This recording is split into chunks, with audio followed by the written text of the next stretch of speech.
And James joins us now live from quarantine in London. We got to ask you just right off the top, how are you feeling, James? You're all right? Yeah, feeling good. Thank you, Lindsay. This is just a precaution. No symptoms. Right, of course. All right. We just heard those strong words from the French and British prime ministers. What are they doing to make sure France and Britain don't end up in the same precarious situation as Italy? Yeah, well, Lindsay, it's actually really interesting. Britain and France, actually Britain and the rest of Europe taking a very different approach to coronavirus. Here in the UK, we have so far had 10 deaths. That's a lot fewer than Italy, but we're told the peak of the virus here in Britain won't come for another 2 months. And so we're hearing now from British officials that there are certain things that they're asking people to do. There are no foreign school trips, for instance. People are being advised, if they're over 70, to not go on cruises. If there are any symptoms, that you should stay at home for 7 days. But crucially, this larger shutdown is not happening in Britain. France, Denmark, Norway, Finland, Switzerland, the list goes on of countries that are imposing much stricter measures.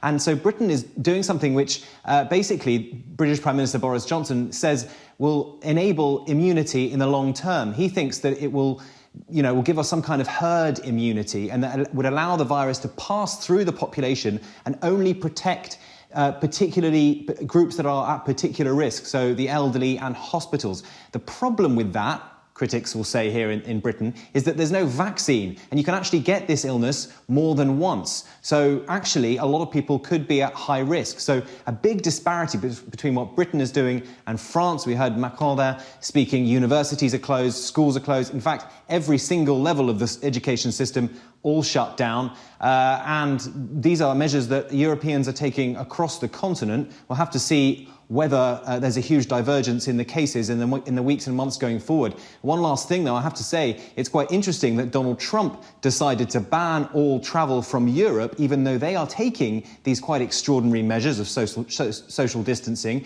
and yet Britain is not doing that. Yet Donald Trump has allowed travel from the United Kingdom. So a lot of questions here about exactly why that happened. Lindsay? And James, just making sure I heard you correctly, so you can for sure get it more than once? Yeah, well, that's the advice here in Britain, is that you can get it. There's no vaccine, so you get it again. It's a little bit like the flu. I mean, you can get vaccinated against the flu, get it and not get it one season, but you can get it again. So right. I think the point is that whether or not you can or can't, there's so much uncertainty. Sure. So why would Britain be taking this chance, Lindsay? Right. Okay, James Longman, we appreciate that. Thank you. And earlier we spoke to a doctor in Milan. He works in one of Italy's largest hospitals for infectious diseases. He describes what he's been seeing in his hospital and what the situation is on the ground there. For this kind of epidemic, we are forever unprepared. It is impossible to imagine to have the number of beds of intensive care unit sufficient to offer assistance to everybody in such a situation. There is a large quantity of patients, and every 5 minutes probably we have another admission. In other words, there is an imbalance between the need to admit and the possibility to send home a patient.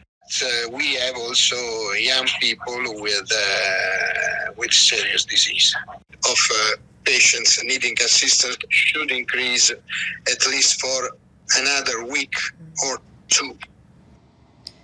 It is our best hope that Italy is not a sign of things to come here.